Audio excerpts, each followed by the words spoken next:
Day 0. The swim. It's a Saturday in August. The lake is warm, the kind of warm that feels like a bathtub, which is exactly the problem. You're 14 years old, it's the last weekend before school starts, and you've been coming to this lake your entire life. You dive in. You swim hard. At some point, you go underwater and come up fast, and a rush of lake water forces its way up your nose with the sharp, familiar sting of fresh water. You shake it off. It happens every time. You keep swimming. What you don't know, what nobody at the lake knows, is that this particular stretch of warm, shallow water is home to a single-celled organism called Naegleria fowleri. Not a bacterium, not a virus. An amoeba, a microscopic creature that normally lives in warm, fresh water and soil, feeding on bacteria. Most of the time, it exists without ever encountering a human being. It has existed on Earth far longer than humans have. It doesn't target us. We are simply, occasionally, in the wrong place. The organism thrives in water above about 24 degrees Celsius and grows most aggressively above 30 degrees. Today, this lake hit 32. The shallow area near the bank where you were swimming has been sitting in direct sunlight all day. The conditions are as close to ideal for this organism as a lake in August can get, but today, it went up your nose. Inside your nasal cavity, the amoeba latches onto your olfactory epithelium, the tissue lining the roof of your nasal passage responsible for your sense of smell. This location is not accidental. The olfactory nerve is one of the only places in the human body where the central nervous system is directly accessible from the outside world. A thin passage through the skull, essentially an open door between the outside environment and the brain itself. That's the door Naegleria fowleri just walked through. The amoeba doesn't enter your bloodstream. It doesn't need to. It simply travels directly along the olfactory nerve, through a paper-thin section of bone called the cribriform plate and into your brain. The journey takes hours. You're home for dinner before it's complete. You feel completely fine. Day 3. The first symptoms. 3 days after the swim, you wake up with a headache. A bad one, worse than a normal headache, pressing behind your eyes and across your forehead in a way that ibuprofen barely touches. You also feel feverish. Your temperature reads 38.6 degrees. Your mom assumes it's a back-to-school virus, something going around. She keeps you home, gives you fluids, tells you to rest. By the afternoon, you're nauseous. You vomit twice before dinner. The headache has not improved. Something else has changed too, something you can't fully articulate. Food tastes strange. Your sense of smell seems slightly off, like someone turned the dial down on it. These early sensory changes, altered taste and smell, occur because the olfactory bulb, the brain structure the amoeba reached first, is already being damaged. Most patients and families don't notice or mention these early signs. They don't fit the picture of a serious illness yet. Inside your brain, what's happening is unlike almost any other infection in medicine. Naegleria fowleri doesn't infect passively. It actively destroys tissue. The amoeba produces enzymes and proteins that physically dissolve brain cells, consuming them as a food source, the same way it would consume bacteria in a lake. The term brain eating is not a media exaggeration. It is a clinical description of exactly what is occurring. The region it attacks first is the olfactory bulb, the brain structure directly connected to the olfactory nerve, the path it took to get here. From there, it spreads into the frontal lobes and then deeper. Your immune system responds, flooding the area with white blood cells, and that immune response, not the amoeba alone, is responsible for much of the catastrophic swelling that follows. Your brain is beginning to swell inside a closed skull. There is nowhere for the pressure to go. Day 4. The turn. By day 4, your parents know something is seriously wrong. You're not just sick. Your behavior has changed. You're confused in a way that doesn't track with having the flu. You don't respond clearly when spoken to. You're sensitive to light in a way that's genuinely painful, pulling a pillow over your face in a darkened room.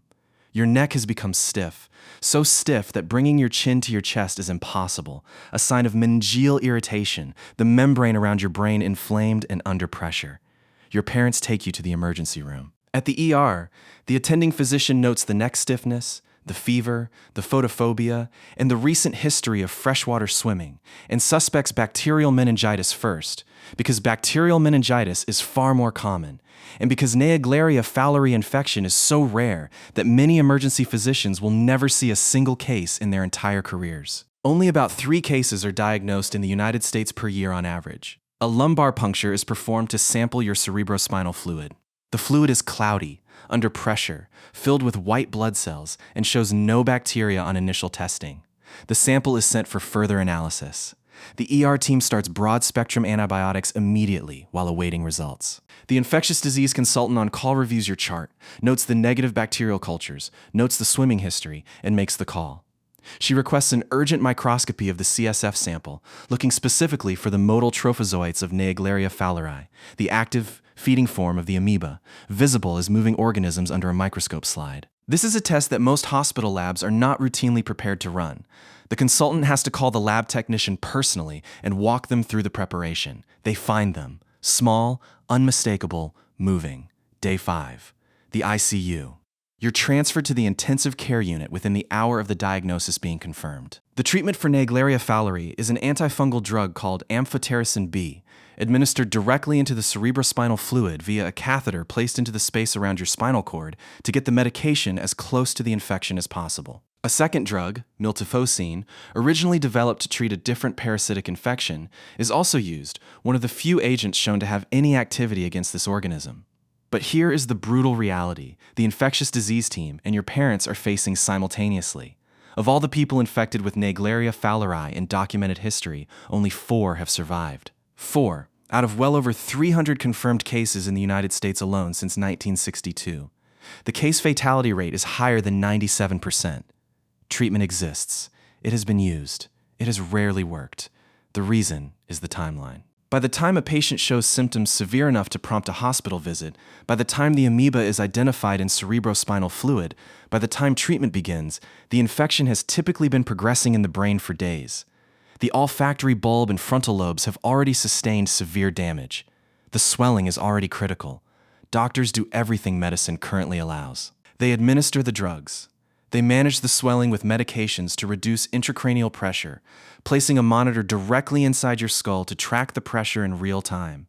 They cool your body to 33 degrees in a technique called therapeutic hypothermia, which slows brain metabolism and buys time. One of the 4 documented survivors, a 12-year-old girl in Arkansas in 2013, survived partly because her hospital had miltefosine available through an emergency CDC access program, and partly because her infection was caught unusually early.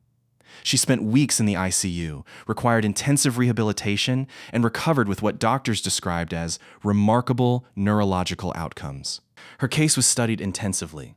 The factors that distinguished her from non-survivors were speed of diagnosis and the specific combination of drugs used. Both factors came down to luck as much as medicine. They work through the night. Day 6. The pressure rises. By day 6, despite everything, the intracranial pressure is climbing. The swelling has spread beyond the frontal lobes into deeper brain structures. You're no longer responding to voice or touch. You're in a coma, maintained on a ventilator that breathes for you, because your brainstem, the structure that controls the automatic drive to breathe, is under pressure from the swelling above. Your family is in the waiting room. A nurse brings them coffee and stays for a while. Nobody has given them a number yet. Not because the doctors don't know the numbers, because the doctors know them too well. The 4 survivors of this infection were each diagnosed faster than almost any other documented case, started on treatment before the swelling had progressed to this point, and received drug combinations not available in most hospitals. Speed, in this disease, is the only meaningful variable medicine has found. The window between entering the nose and becoming unsurvivable is measured in days, sometimes hours. Day 7. The end. 7 days after a warm lake on the last weekend of summer, your brain is no longer able to sustain the pressure against it. The monitors show the pattern the ICU team has been watching for: a loss of brainstem reflexes, the deep structures that control breathing, heart rate, and all automatic function, now compressed beyond recovery. The ventilator continues to breathe for you, but you are no longer there in any meaningful neurological sense. Your family is brought in. In the United States, about 3 people die this way every year, almost all of them children or teenagers, almost all of them healthy before the swim, almost all of them in the warmest weeks of summer in southern states where water temperatures climb high enough for the amoeba to thrive. Cases have also been confirmed as far north as Minnesota and Indiana during unusually warm summers. The amoeba does not require a tropical lake. It requires warm water above about 24 degrees Celsius and a nose. There is no vaccine. There is no reliable way to test a lake for its presence before swimming. The only prevention is keeping water out of your nose in warm, fresh water, wearing a nose clip while diving, not jumping in headfirst, not disturbing sediment in shallow, warm water where concentrations are highest. Most people who swim in warm, freshwater lakes will never encounter Naegleria fowleri. Millions swim in these lakes every summer. The infection is extraordinarily rare. But the asymmetry is almost impossible to process. The risk is vanishingly small.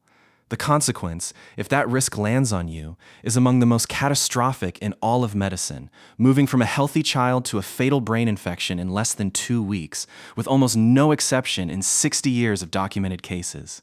And somewhere right now, on a warm Saturday in August, a 14-year-old is diving into a lake and coming up with water in their nose. They shake it off. They keep swimming. They feel completely fine. Most of the time, that's exactly what it is. Nothing. But somewhere in the water, something smaller than a single cell is deciding what happens next.